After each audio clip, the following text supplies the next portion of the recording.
Ang manok at ang itlog. Anong nauna, ang manok o ang itlog? Depende.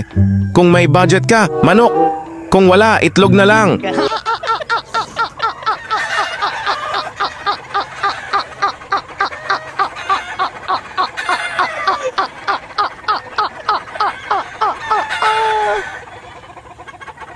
Here's another sabungero joke for you.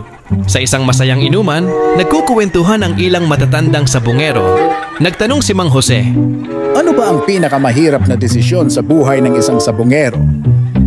naisip ni Mang Tonyo at sumagot, Naku, Mang Jose, ang pinakamahirap diyan, hindi yung pipili ka ng manok na panlaban.